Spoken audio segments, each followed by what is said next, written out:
વડોદરા શહેરથી ખાનગી ટ્રાવેલ્સ મારફતે પ્રયાગરાજ કુંભ મેળામાં જતા 54 યાત્રાળુઓને 16 ફેબ્રુઆરીની રાત્રે મધ્યપ્રદેશના દેવાસ ખાતે અકસ્માત નડ્યો હતો, જેમાં કંડક્ટર, ડ્રાઈવર સહિત 6 થી વધુ લોકોને સામાન્ય ઈજા પહોંચી હતી. કેટલાક યાત્રાળુઓએ ટ્રાવેલ્સ તરફથી યોગ્ય સુવિધા આપવામાં આવી ન હોવાના આક્ષેપ કરવામાં આવ્યા હતા. આ ઘટનામાં ગર્ભવતી મહિલાને પણ ઈજા પહોંચી છે. આ દુર્ઘટનામાં ઈજા પહોંચનાર 4 લોકોને વડોદરા પરત રવાના કરવામાં આવ્યા છે. હાલ કોઈ જાનહાનિ ન થયાની માહિતી મળવા પામી છે. ઉત્તર પ્રદેશના પ્રયાગરાજમાં ચાલી રહેલા મહાકુંભમાં દેશ વિદેશમાંથી મોટી સંખ્યામાં ડૂબકી લગાવવા માટે લોકો પહોંચી રહ્યા છે, તો વડોદરા શહેરમાંથી પણ મોટી સંખ્યામાં શ્રદ્ધાળુઓ મહાકુંભમાં જઈ રહ્યા છે.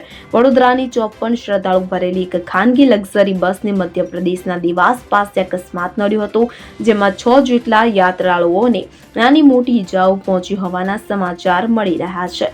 શ્રદ્ધાળુઓ વડોદરાના તરસાલી વિસ્તારના હોવાનું જાણવા મળી આવ્યું છે. ત્યારે આ ઘટના બાદ યાત્રાળુઓએ આક્ષેપ કર્યો છે કે એક વૃદ્ધ યાત્રિક છે કે તેઓને અપર સીટ આપવામાં આવી હતી, તેમણે પણ ઈજા પહોંચી છે. એક કપલ આધેડ દંપતીની પણ ઈજાઓ પહોંચી છે. ટ્રાવેલ્સ તરફથી અમને કોઈ પણ મેડિકલ ટ્રીટમેન્ટ આપવામાં આવી નથી.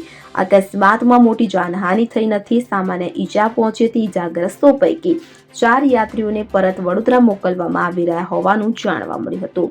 Bureau report CN24 news. હવે જુઓ દેશ દુનિયાની તમામ ખબરો તમારી આંગળીના ટેરવે.